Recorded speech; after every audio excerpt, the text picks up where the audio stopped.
Selamat pagi Bapak Ibu, kembali lagi dengan saya Glenn dari tim Saham Gorengan pada sesi review IPO ya. Pada pagi hari ini ada beberapa IPO ya, video-video saham IPO yang akan kita buat. Nah, yang pertama adalah kita akan bahas IPO Mitratel pada video kali ini, dan besok ya akan saya rilis juga untuk saham IPO PT Widodo Makmur Perkasa. Ini juga lumayan menarik. Dan juga lusa nanti akan saya bahas untuk saham IPO PT Perma Plasindo. Seperti itu. Jadi dari ketiga ini nanti akan saya bahas apakah menarik atau tidak dari sisi minat belinya. Yaitu yang akan kita mau lihat adalah apakah saham ini berpotensi naik di hari pertama, atau sebutannya yang umum adalah underpricing. Harganya terlalu murah dibandingkan harga penetapannya. Seperti itu.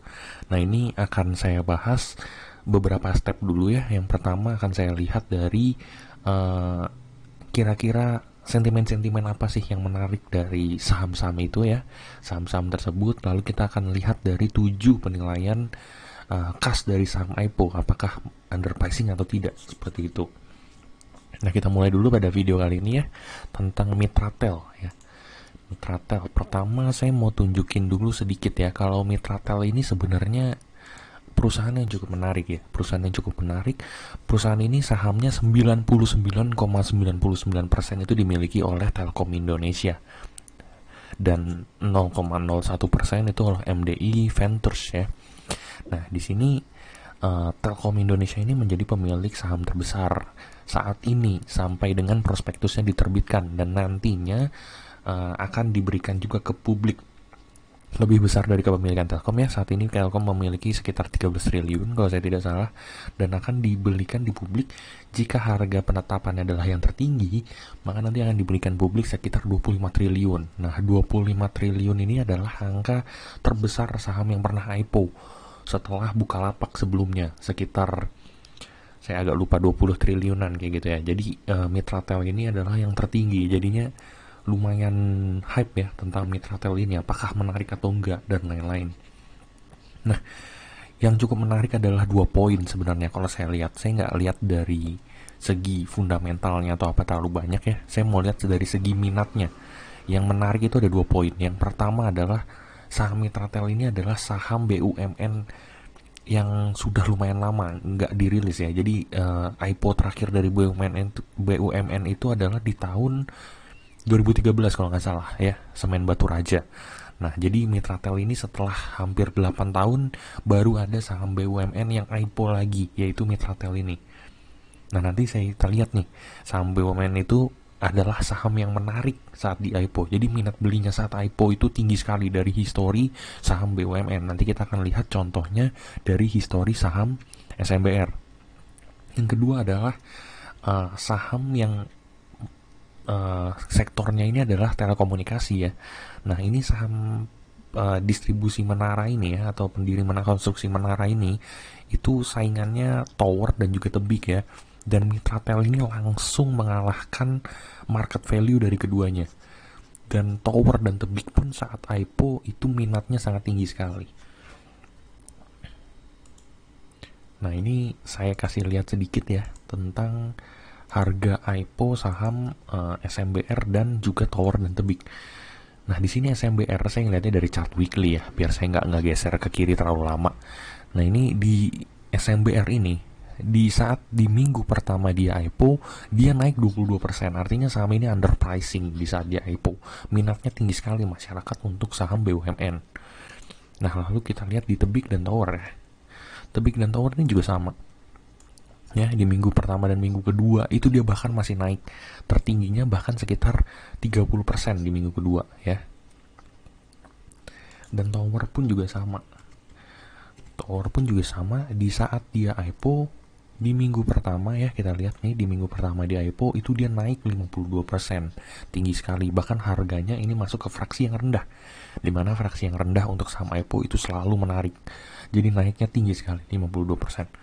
Ini bisa kita buktikan ya kalau saham BUMN dan saham untuk konstruksi menara itu sangat menarik. Contohnya adalah di SMBR, Tower, dan juga Tebik.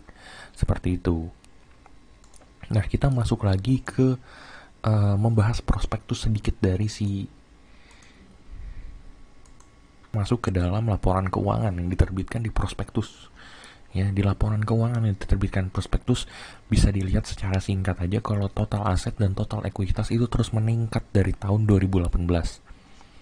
Labanya pun meningkat terus dari tahun 2018 juga ya, terus meningkat, dan bahkan di tahun 2021 labanya itu ya tercatat di 30 Juni bahkan lebih tinggi daripada di tahun 2020 di tanggal 31 Desembernya gitu. Jadi pertengahan tahunnya aja sudah lebih tinggi daripada akhir tahun 2020 seperti itu. Dan kalau kita lihat dari segi labanya dan aset dan ekuitas yang meningkat, yang pasti adalah rasionya juga pasti bagus. Ya, di sini liabilitasnya yang banding aset adalah 0,6, yang artinya liabilitas jangka panjangnya ya, karena kita lihat solvabilitas ini sangat rendah jika dibandingkan dengan aset dan juga ekuitasnya. Seperti itu. Nah, ini kita nggak bicara banyak-banyak ya kalau kita lihat dari fundamentalnya. Karena yang akan kita bahas adalah minat belinya, maka kita akan lihat pada 7 poin ini. Yang pertama adalah waran. Jadi Mitratel ini tidak memberikan waran ya, karena value yang dia distribusikan di IPO ini juga cukup besar. Jadi tidak mungkin dia memberikan bonus waran sebenarnya. Dan saham-saham yang value-nya cukup tinggi, ya nilai emisinya cukup tinggi saat IPO, memang biasanya tidak akan memberikan waran. Contohnya adalah Bukalapak, seperti itu. Nah, kalau kita lihat fraksi harganya ini ada di harga yang cukup tinggi. Nah, cukup tinggi ini adalah jika harganya itu di bawah 200 itu masuk ke fraksi harga yang rendah, atau biasa disebut juga dengan saham gorengan, seperti itu ya. Saham-saham IPO yang saham gorengan itu lebih menarik sebenarnya di minat masyarakat karena lebih mudah dijangkau dan juga lebih mudah digoreng. Nah, ini saham-saham yang fraksi harganya cukup tinggi ini sebenarnya kurang menarik, seperti ya. Nah, ini Mitratel ini masuk ke fraksi harga yang sedang. Dia di antara 200 sampai dengan 1.500 seperti itu ya. Dia ada di harga 775 sampai dengan 975 untuk fraksi harganya. Nah, dari 775 sampai dengan 975 ini range harganya ada di 25%. Yang artinya dia juga masuk ke dalam range penawaran sedang. Ya, range penawaran sedang ini juga masuk ke dalam poin yang dianggap kurang menarik dari saham IPO. Semakin tinggi atau semakin lebar range harga book buildingnya, ini masyarakat menganggap semakin tidak menarik. Seperti itu. Semakin sempit ya, jika kita buat range book building yang misalkan 10% atau bahkan lebih kecil dari itu, masyarakat itu menganggap semakin menarik. Seperti itu. Alasannya kenapa bisa ditonton ya video saya yang sebelumnya tentang analisis saham IPO seperti ini. Nah, nilai emisi seperti yang saya bilang tadi, nilai emisi dari Mitratel ini adalah yang tertinggi dari saham-saham IPO sebelumnya, yaitu 24 miliar jika dia berhasil menjual di harga penetapan book building paling atas, dimana dengan laporan berita dan lain-lain, ini minat investasi dari masyarakat sebenarnya sangat tinggi untuk Mitratel. Jadi menurut saya sih sudah pasti dia akan mendapatkan harga book building penetapan di atas. Nah, untuk nilai emisi yang tinggi ya di atas 1 triliun itu termasuk dalam nilai emisi besar, dimana yang saham-saham yang nilai emisinya besar itu mengalami underpricingnya itu kecil sekali ya.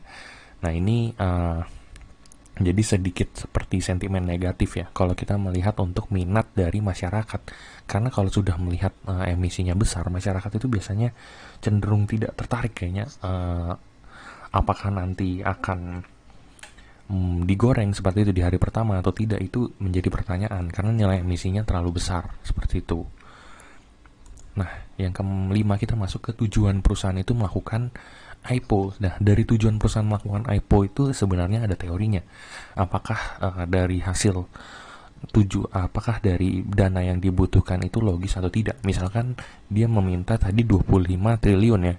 Apakah 25 triliun itu sebenarnya logis jika dilakukan untuk mengembangkan dan memperluas pelanggan misalkan, seperti itu. Nah, ini tapi yang sebenarnya utama dilihat masyarakat adalah apakah tujuan perusahaan melakukan IPO ini termasuk yang mengembangkan atau ekspansi bisnisnya. Jika tujuan perusahaan melakukan IPO itu lebih besar untuk membayar hutang, itu biasanya tidak menarik, dan bisa dilihat di sini ya. di Metratel ini lebih untuk melakukan ekspansi. Nah, di sini mengembangkan dan memperluas hubungan ya. Dimana kalau kita lihat potensi pembangunan menara di luar Jawa itu besar sekali untuk potensi-potensi dari telekomunikasi selain Telkomsel ya. Misalkan kita bisa lihat ada XL, Indosat, dan jika dia bisa mengembangkan, memperluas hubungannya dengan pelanggan dan lain ya dengan dana EPO ini akan sangat memperbesar sekali peluang Mitratel untuk melakukan ekspansi seperti itu. Dan juga melakukan pembangunan menara baru ini juga menarik. Seperti itu ya. Jadi semuanya dilakukan ini untuk ekspansi dan juga akuisisi. Jadi dana ini menurut saya masuk ke dalam sentimen yang positif di prospektusnya seperti itu. Nah, yang menarik lagi adalah sektor.